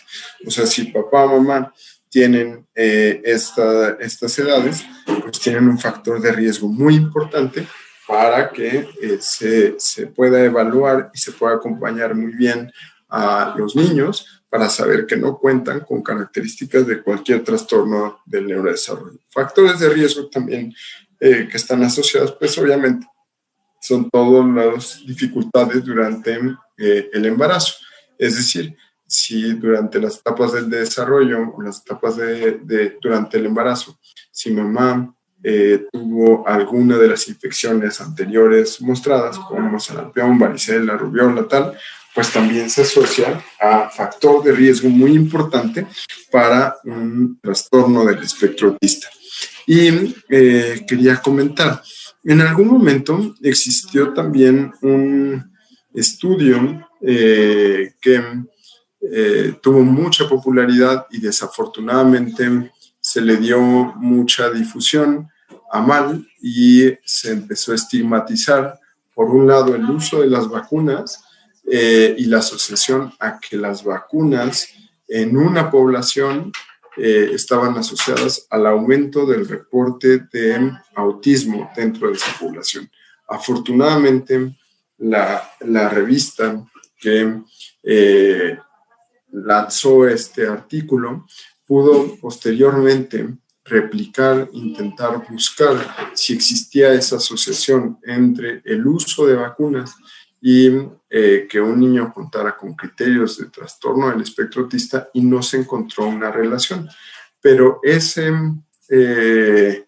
artículo, cuando se publicó, desafortunadamente hizo que en muchas ocasiones se volteara a ver a las vacunas como uno de los causantes, lo cual al día de hoy resulta como un mito. Las vacunas no están asociadas con el trastorno del espectro autista. Tampoco está asociado la dieta. También hubo una corriente en los 90s en las cuales se asociaba a que se detectaba un niño o niñas que contaban con criterios relacionados al trastorno del espectro autista, además tenían el trastorno del espectro autista, y se implementaban ciertos suplementos o complementos alimenticios o ciertos regímenes alimenticios, como que no comieran gluten o caseína, y a partir de eso entonces había una mejoría. Es cierto que esos niños presentaban una mejoría, pero lo que no se había contemplado, lo que no reportaban, era que estos niños sí contaban con intervenciones como integración sensorial, como terapia conductual, como terapia de lenguaje, y que era más asociado por estas intervenciones que hayan mejorado a per se con complementos, grupos vitamínicos, quitar ciertos alimentos. Y desafortunadamente también eso como mito se mantuvo un tiempo, y entonces en ocasiones se llegaba a decir a los papás que se vigilara muy bien la dieta, y desafortunadamente, como he mencionado anteriormente, como criterios muy importantes existen estas hiper o hiposensibilidades, y entonces unos niños que tienen trastorno del espectro autista en ocasiones solo van a comer o solo van a querer comer cierto tipo de texturas o cierto tipo de sabores. Generalmente son carbohidratos. Y al tener esa limitación de no gluten y no caseína, pues entonces era muy aberrante para los niños que no comieran los alimentos que regularmente les gustaban, ¿no? Entonces, para mí sí es muy importante el poder señalar que ni las vacunas, y que eso es un mito, provocan el autismo, y que pues estuvo esa difusión de esa información, ni tampoco los suplementos alimenticios o los complementos o la restricción en las dietas. ¿Ok?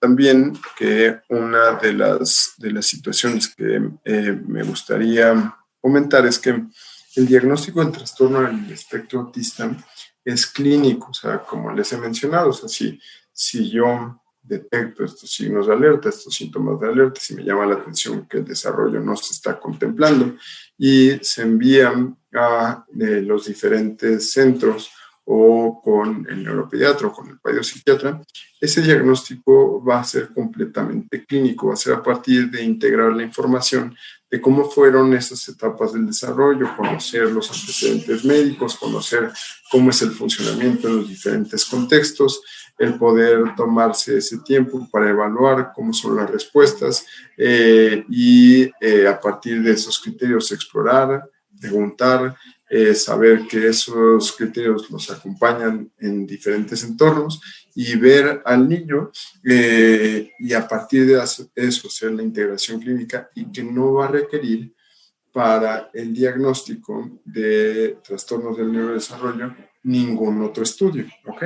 Es decir, o sea, en ocasiones, y desafortunadamente también durante mucho tiempo, se solicitaban, por ejemplo, electroencefalogramas a los niños como para saber si tenían dificultades en su desarrollo, y al día de hoy no está comprobado que un niño requiera un estudio en particular como para saber qué tiene ese niño, o sea, un estudio de gabinete o de laboratorio como para saber y dejar como marca o como el diagnóstico en cuanto a contar con ese estudio.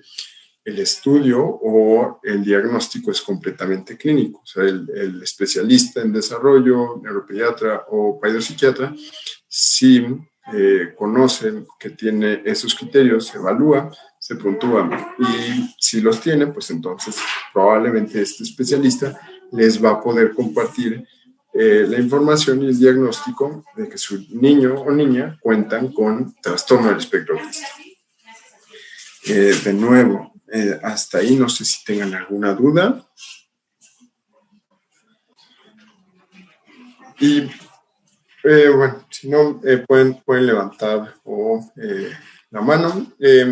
Muy importante, en los niños pequeños, algo que llamaría mucho la atención y generalmente hace sospechar. Hay dos cosas que hacen sospechar mucho a los papás y al entorno sobre si un niño no está alcanzando ciertas etapas del desarrollo. Una de ellas es esta sospecha de pérdida auditiva, ¿no? O sea, que un niño no balbucee o que pierda el balbuceo, que no vocalice o que tenga una indiferencia a los estímulos auditivos. Como les mencionaba, que de repente le refieran por su nombre o que refieran ciertas cosas y que el niño no quiera o no voltee a ver lo que está pasando en su contexto, pues generalmente les llama mucho la atención a los papás y tendríamos que darle seguimiento a ese niño. Y la sugerencia es, pues, sí, hacer exámenes de rutinas de emisión autoacústica o bien, si hubiera alguna alteración o no, repetirlo, si sigue pasando, repetirlo a los 2 o 3 meses, pero si no, pues solicitar potenciales evocados, ¿no? Y si el sistema auditivo está completamente bien, pues entonces sí nos podría hacer sospechar en saber que algo está ocurriendo o que llamaría mucho la atención. Luego, otro de las manifestaciones o síntomas de alerta para los papás, o que generalmente llama mucho la atención, es particularmente el lenguaje. Bueno, llega a la escuela, y en la escuela también regularmente a partir de que los profesores o las maestras o el plantel puede tener ese comparativo de cómo lo que se espera en las diferentes edades que tienen los niños que ingresan a nivel preescolar o a la etapa escolar, y saben que de estos 30 niños que están en el salón, algunos se van a expresar más, algunos se van a comunicar más o se van a comunicar menos, van a responder de tal manera, pero que algunos niños de repente se intoleren mucho al medio o que sean muy indiferentes al medio, pues generalmente les llaman mucho la atención al plantel educativo, y entonces justo estos niños, pues sería muy acertado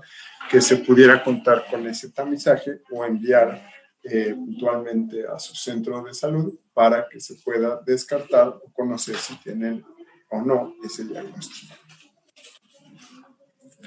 Muy bien. Brenda, no sé si tú tengas algún comentario hasta ahorita.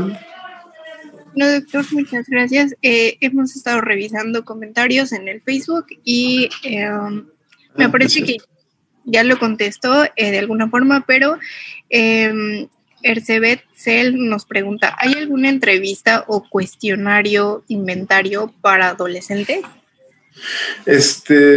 Particularmente en el grupo de la adolescencia es muy importante el poder recabar la información de las primeras etapas del desarrollo y que se contara con un familiar que pudieran ayudarnos a conocer y reconocer cómo le fue a los niños o a las niñas durante esas etapas.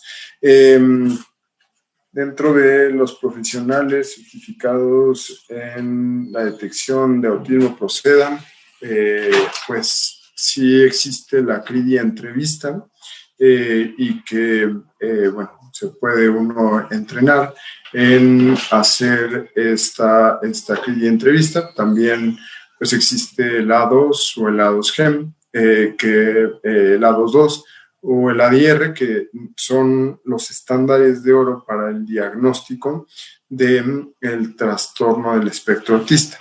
Desafortunadamente a veces son muy caros, un poco el poder estar evaluando, contar con este entrenamiento, pero de nuevo, pues en Proceda sí existe como el entrenamiento para hacer esta evaluación del CRIDI, y en el caso muy particular de los adolescentes, pues a veces es todo un reto, porque casi todas las entrevistas o herramientas están un poco enfocadas, son mucho enfocadas en las primeras etapas del desarrollo, pero eso no quiere decir que en la adolescencia no existen también todos estos criterios, pero que quizá cambien en cómo se expresan o cómo se manifiestan cada uno de los criterios.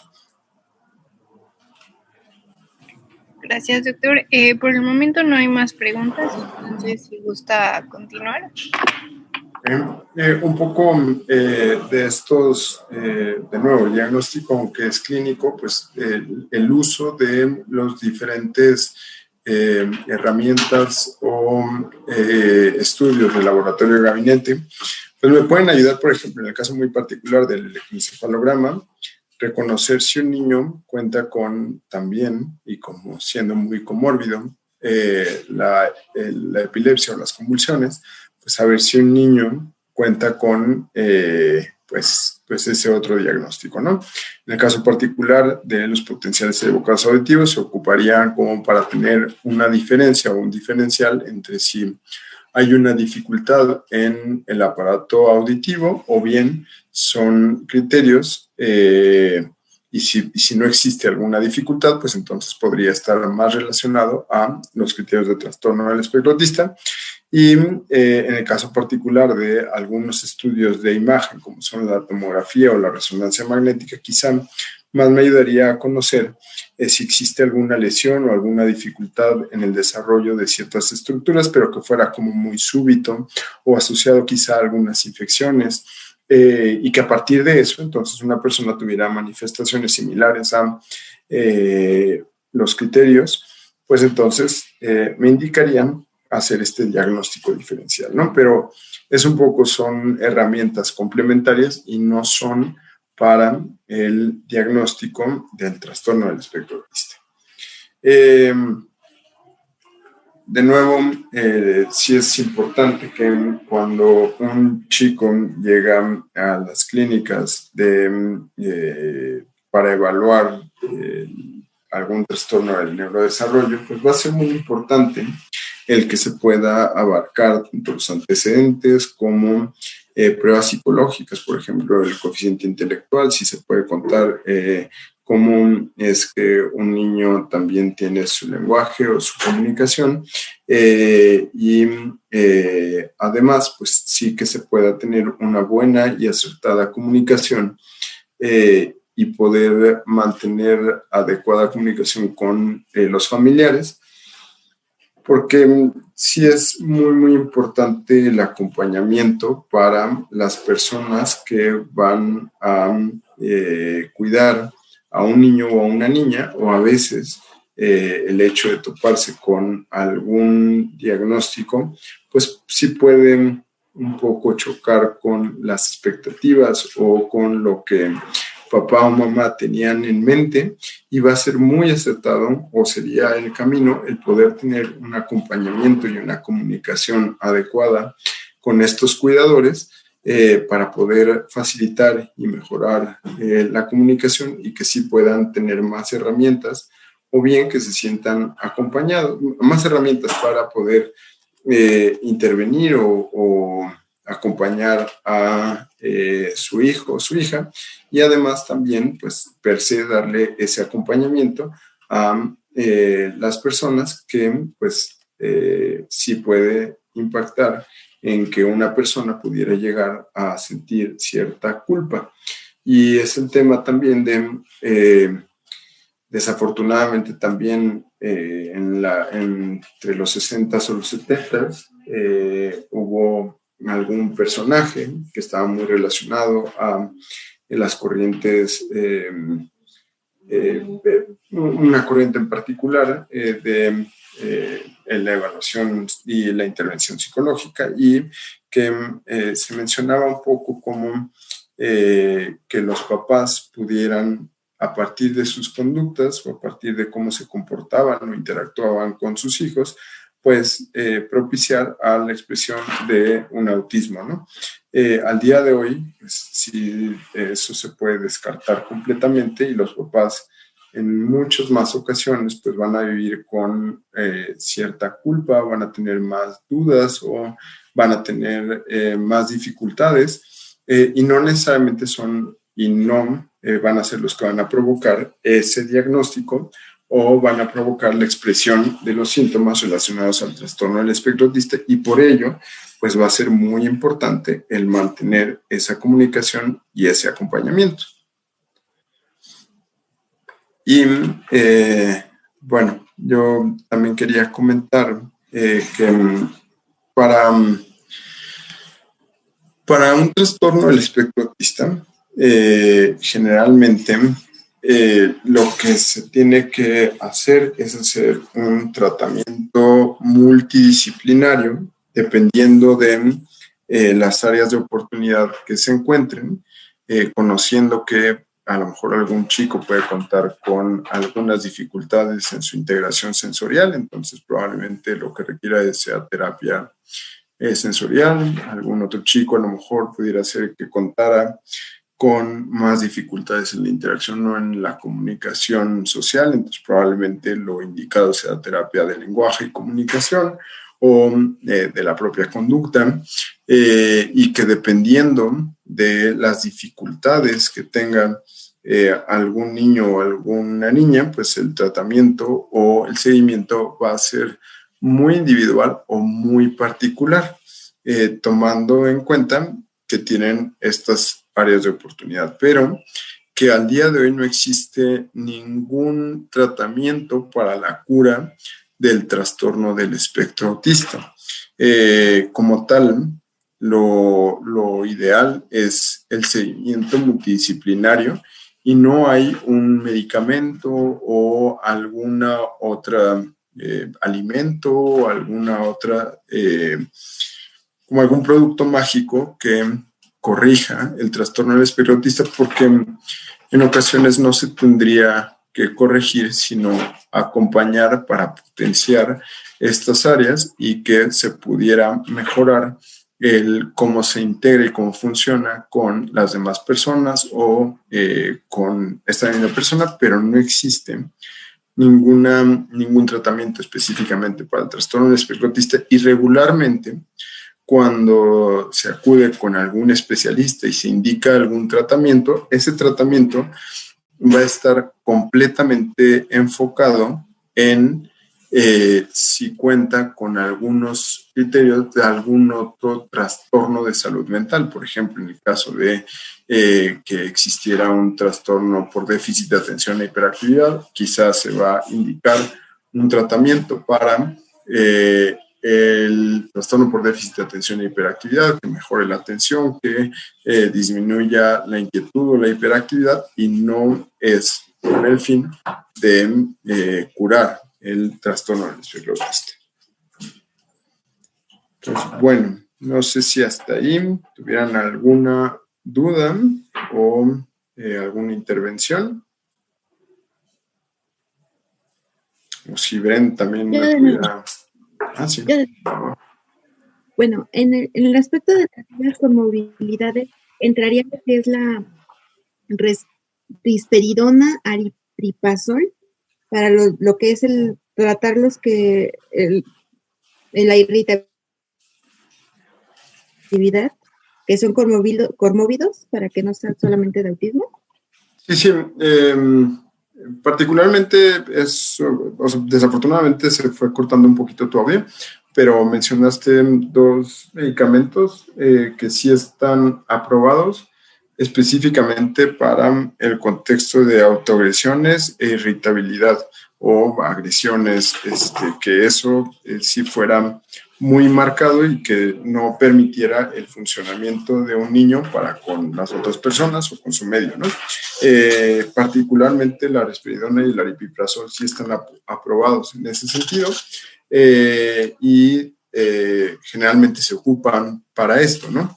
No tendrían otra indicación, aunque algunas personas lo puedan llegar a asociar a una mejoría en su conducta o en su expresión social, ¿no? Pero regularmente la única indicación es agresividad, hetero o autodirigida.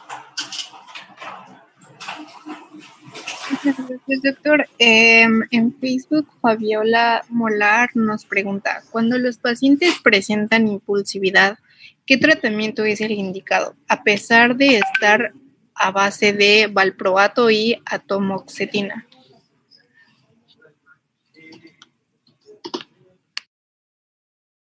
Ok, los medicamentos que están mencionando, o sea, primero que nada, lo que sí me gustaría compartir o que conocieran es que sí sería muy importante que el profesional que esté evaluando o que está dando seguimiento a cada uno de los niños, pues entonces sería muy prudente que acercaran estas dudas directamente con ese profesional, con el interés de que se pudiera hacer a lo mejor un ajuste o que sí les pudieran especificar el motivo por el cual tienen ese tratamiento o requieren ese tratamiento, ¿no? Porque si bien es cierto que los anticomiciales, o sea, los medicamentos que se ocupan para la epilepsia, en ocasiones se han ocupado como moduladores del afecto, en el caso de los niños y las niñas, particularmente en el trastorno del espectro autista, no tendrían una indicación, pero probablemente el uso de estos medicamentos pues responda a algún otro síntoma asociado, ¿ok? Veía también en el chat, por ejemplo, metilfenidato y atomoxetina.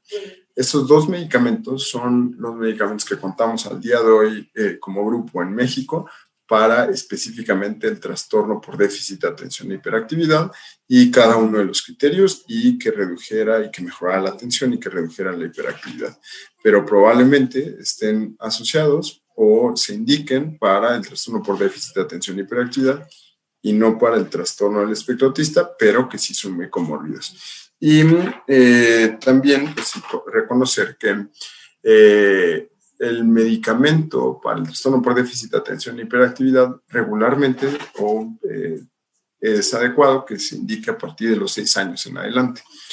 Antes de esos 6 años tendría, y también en adelante, uno tendría que tener un abanico de posibilidades como hacer intervenciones o adecuaciones en el medio o que papá o mamá contaran con otras herramientas y de ser posible pues que también tuvieran un tratamiento conductual para modificar la conducta o mejorar la atención o mejorar el comportamiento y a partir de los 6 años entonces sí se pudiera indicar tanto la atomoxetina como el metilfenidato, que son medicamentos que son para el trastorno por déficit de atención. Gracias, doctor. Rosendo Avendaño levantó su mano. Si gusta activar su micrófono, les recordamos a los participantes que ya solo nos quedan 9 minutos de esta sesión. Muchas gracias. Buenas tardes, compañeros todos. Gracias. Metilfenidato y del TDAH, efectivamente, a partir de los 6 años, algunos incluso los han indicado antes, mal hecho como comenta. Sin embargo, hemos visto en experiencia particular al trabajar con niños en CENDIS, por ejemplo, y después en primaria, en educación escolar, a veces no a todos el tratamiento viene a mejorar las condiciones de estos niños. En efectos adversos pueden generar muchas más alteraciones, algunos. Y sin embargo, cuando atendemos otras esferas, como bien comentaba el compañero, es el área afectiva, pero también esos padres ausentes, ya sea laboralmente o por el área por el trabajo. Permítame.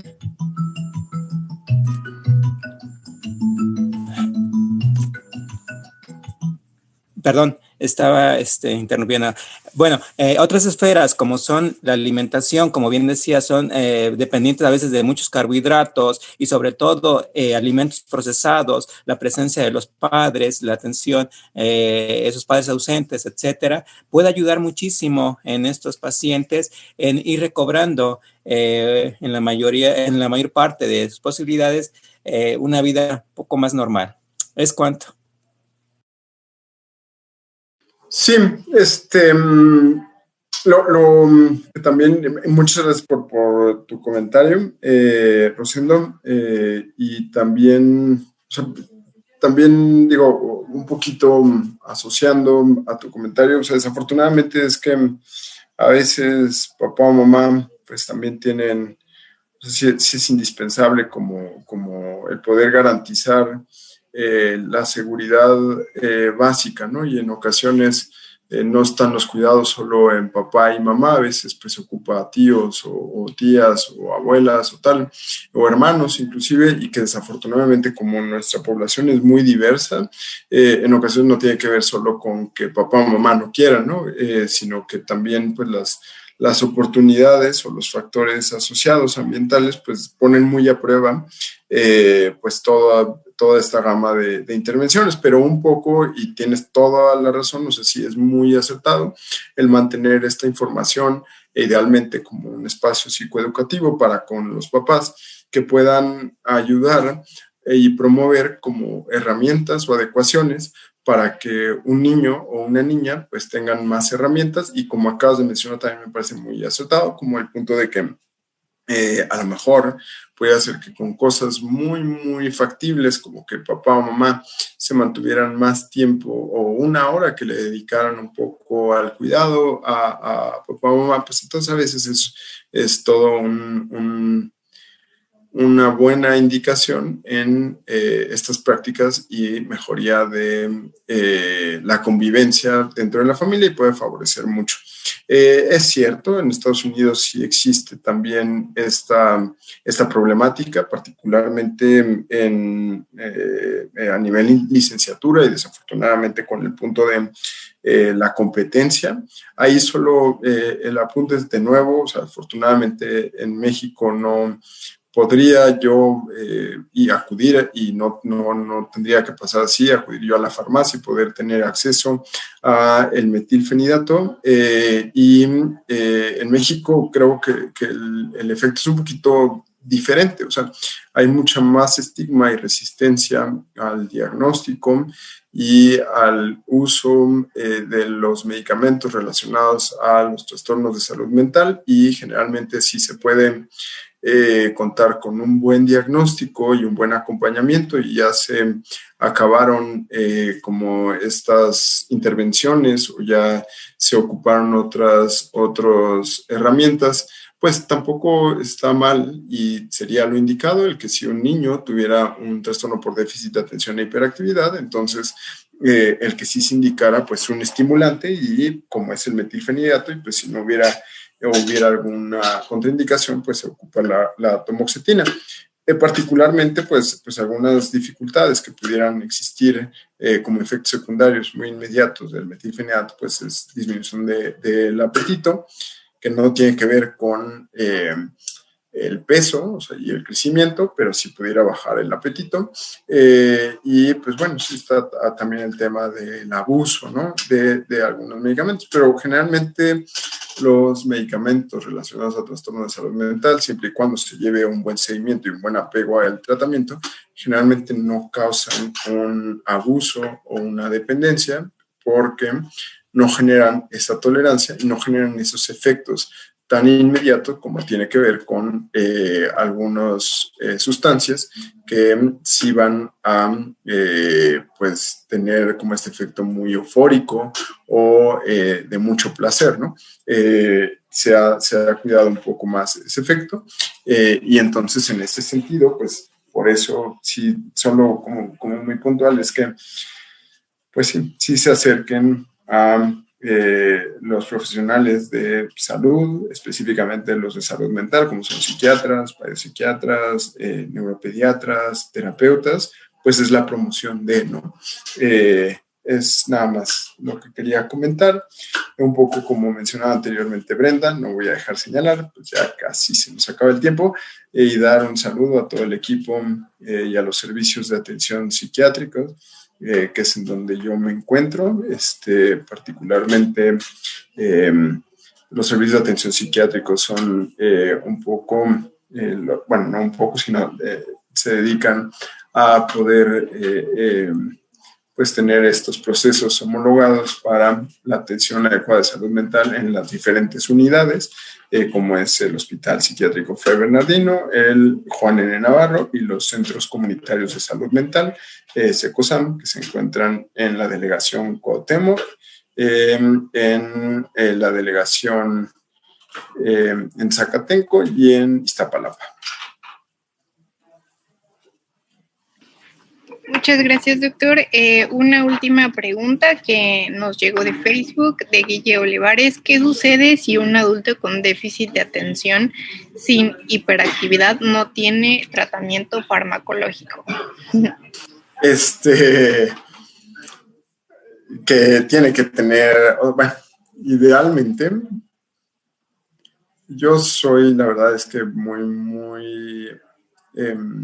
en mi formación, la verdad es que yo pensaba que a lo mejor muchas intervenciones pudieran ayudar, y es cierto, o sea, que muchas intervenciones conductuales o muchas conductas pudieran compensar ciertas dificultades que yo pudiera presentar, pero regularmente se tiene que hacer como una evaluación global. Entonces, a lo mejor yo puedo compensar en muchas áreas, pero pudiera ser que tuviera algunas dificultades en otras tantas y que yo no me diera cuenta o que yo no lo conociera o no lo tomara tan en cuenta, ¿no?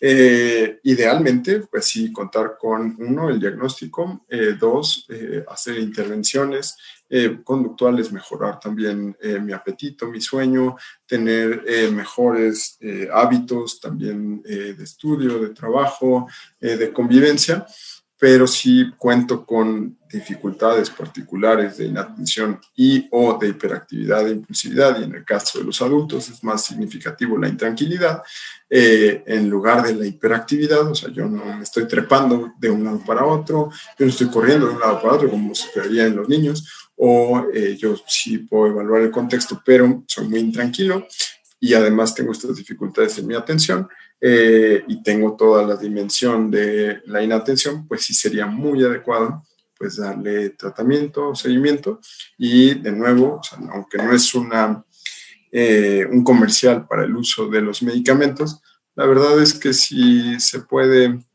contar con alguna muleta que me pueda acompañar para tener un mejor funcionamiento, pues si la puedo ocupar, qué mejor. Muchas gracias, doctor. Por cuestiones de tiempo tenemos que terminar la sesión antes de que nos la corten.